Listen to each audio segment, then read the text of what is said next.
Good afternoon, and I'm joined here today by our Chief of Detectives and the Police Commissioner and Chief of Department because we have a strong person of interest in the shooting that shook our city last week. CEO Brian Thompson of United Healthcare was the victim of a senseless act of violence. Our officers have been working around the clock. Many of them did not go home to pursue this individual. It was crucial that we were able to remove him off the streets of America, and we were going to seek him out no matter where he was at the time. And so this is a strong person of interest. The police commissioner and chief of detectives will go over where we are right now in the investigation. He matches the description of the identification we've been looking for.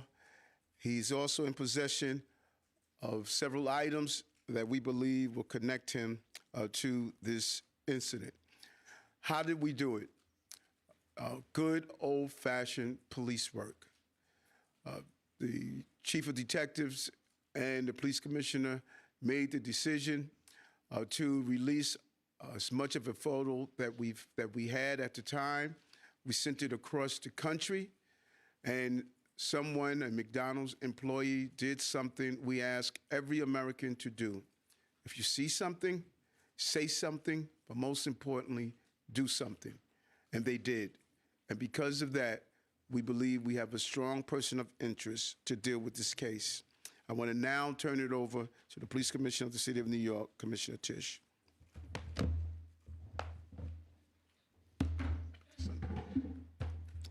Thank you, Mayor. Good afternoon, everyone. Earlier this morning in Altoona, Pennsylvania, members of the Altoona Police Department arrested Luigi Mangione, a 26-year-old male, on firearms charges. At this time, he is believed to be our person of interest in the brazen targeted murder of Brian Thompson, CEO of United Healthcare, last Wednesday in Midtown Manhattan. The suspect was in a McDonald's and was recognized by an employee who then called local police. Responding officers questioned the suspect, who was acting suspiciously and was carrying multiple fraudulent IDs as well as a U.S. passport. Upon further investigation, officers recovered a firearm on his person as well as a suppressor, both consistent with the weapon used in the murder. They also recovered clothing, including a mask consistent with those worn by our wanted individual. Also recovered was a fraudulent New Jersey ID, matching the ID our suspect used to check into his New York City hostel before the shooting incident. Additionally, officers recovered a handwritten document that speaks to both his motivation and mindset. NYPD detectives are en route to Pennsylvania as we seek to interview the subject further. This apprehension is thanks to the tireless work of the greatest detectives in the world, and of course, the strong relationships we have with our local law enforcement partners. On every level, local, state, and federal, we all serve the same public safety mission. And this case, which captured the attention of an entire nation, is another example of how connected we are and how important it is to work together, share information, and pursue every lead. For just over 5 days, our NYPD investigators combed through thousands of hours of video, followed up on hundreds of tips, and processed every bit of forensic evidence, DNA, fingerprints, IP addresses, and so much more to tighten the net. We deployed drones, canine units, and scuba divers. We leveraged the domain awareness system, Argus cameras, and conducted aviation canvasses. And our detectives also went door to door, interviewing potential witnesses and doing the good old-fashioned police work that our investigators are famous for. This combination of old school detective work and new age technology is what led to this result today. And we must also acknowledge the instrumental role the media and the public played in this case. The images that we shared with the public were spread far and wide, and the tips we received led to the recovery of crucial evidence. We should never underestimate the power of the public to be our eyes and our ears in these investigations. This is the third time in 3 weeks that a member of the public has seen something and said something and done something that led to a high-profile arrest. The triple stabbing homicide in Manhattan, the gunpoint robberies in Queens during which an NYPD officer was shot, and now this. Now, the case will continue through the criminal justice process, and while we are proud of today's accomplishment, we must, of course, remember that a family is in mourning. I want to again extend my sympathies to Brian's family, his co-workers, and all who knew him. Finally, I want to thank the women and men of the NYPD, especially our Detective Bureau personnel, with a strong assist from our intelligence analysts. We also thank the SAC of the FBI's Criminal Investigative Division, Leslie Rodriguez-Bekshies. And I want to commend the staff of the Manhattan DA's office, and especially DA Alvin Bragg. He has been working with us 24/7 on this case, and I am incredibly grateful for his partnership. I'll now pass it along to our great Chief of Detectives, Joe Kenny, who will provide additional information. Chief. Thank you, Commissioner. Good afternoon. As the Commissioner stated earlier, a male was taken into custody today in Altoona, Pennsylvania this morning. He has been identified as Luigi Nicholas Mangione. He's a male, 26 years old. He was born and raised in Maryland. We know he has ties to San Francisco, California, and his last known address was Honolulu, Hawaii. He has no prior arrest history in New York. Members of the NYPD Detective Bureau are currently traveling to Pennsylvania with members of the Manhattan District Attorney's Office to interview this subject. This case was brought to a successful conclusion based on the coordinated effort between numerous NYPD units, including the Intelligence and Counterterrorism Bureau, our federal partners at the FBI, the Manhattan District Attorney's Office, and of course, members of the Altoona Police Department in Pennsylvania. On Thursday, one day after this crime was committed, the NYPD released a photo of the shooter in this case. This picture was obtained by the NYPD during one of their extensive video canvasses. We took that photograph and we asked for the public's help in identifying this subject, and the public responded. Hundreds of tips began to pour into our hotline. Each tip was investigated thoroughly, and we began to release additional photographs as they came into our possession. The NYPD provided these photos to numerous media outlets.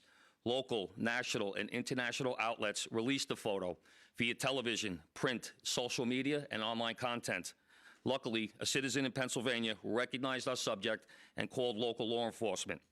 Members of the Altoona Police Department responded to the call, and based on their investigation, they notified the NYPD. This investigation is still active and ongoing. Thank you very much.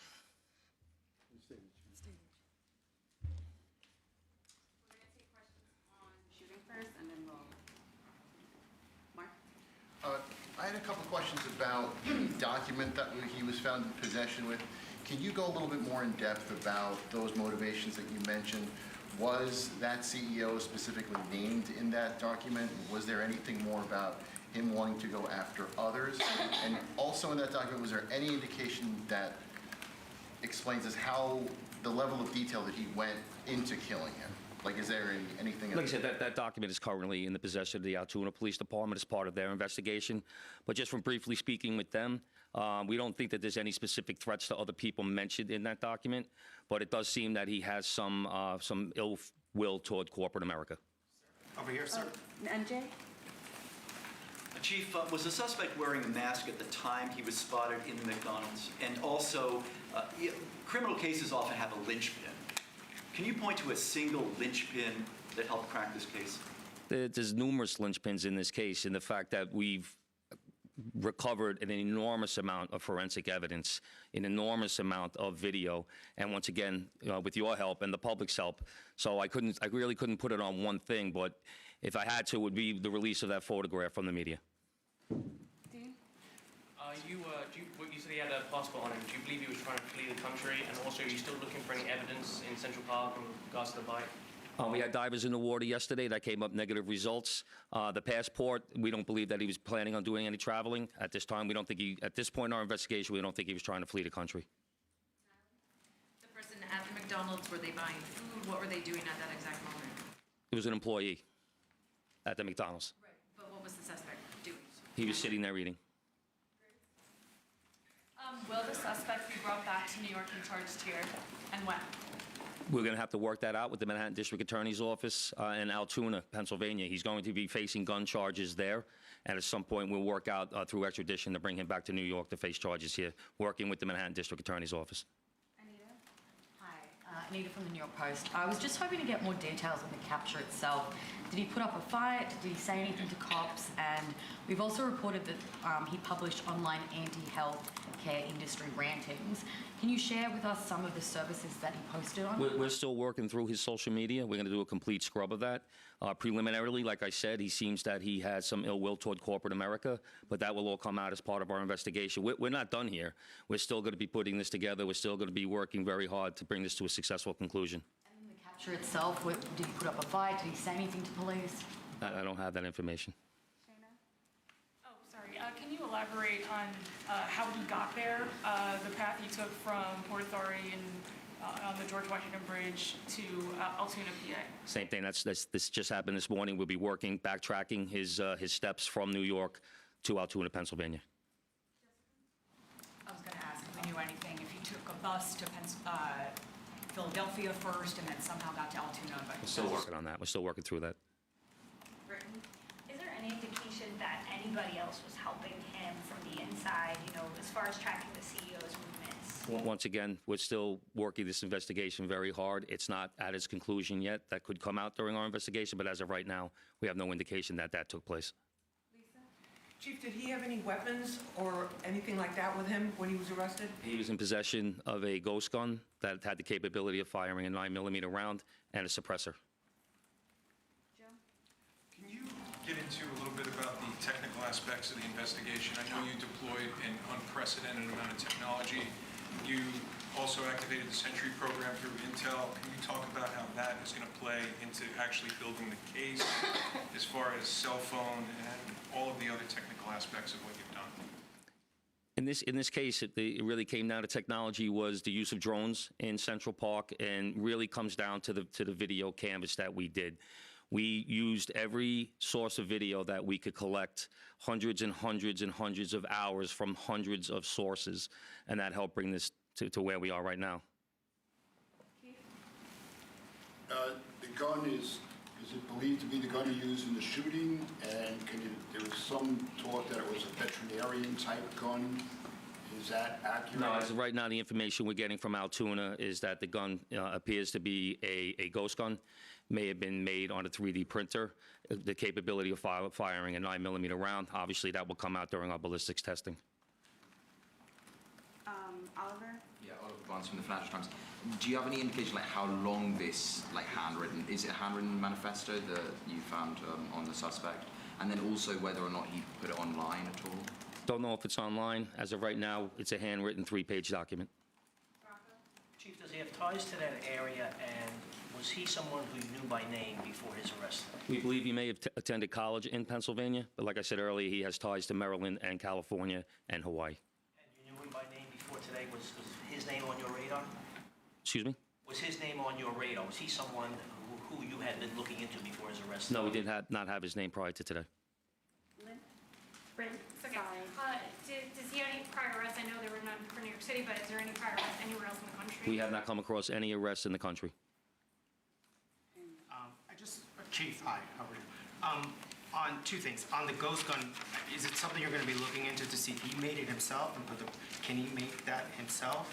Or would he have to buy the gun the way it was? No, once again, that'll be part of our investigation as we follow up. I mean, obviously he's going to face murder charges, but is there any chance that he could face any other charges because he was targeting the CEO and because of his writings and other things that we're now finding on him? Potentially federal charges or That other determination will be made by Alvin Bragg.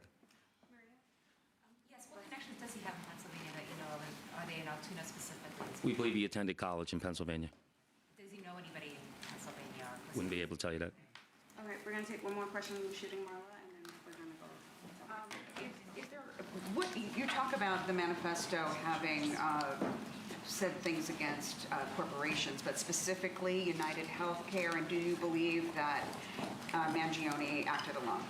We believe at this point, our investigation is leaning toward he was acting alone. So, like I stated earlier, we're still working through the investigation. We're not stopping today. And as far as the manifesto, like I said, I don't have the complete details of that. It's in the possession of the Altoona Police Department. We're going to shift to October. Yep, yep. Good job, Chief. Commissioner?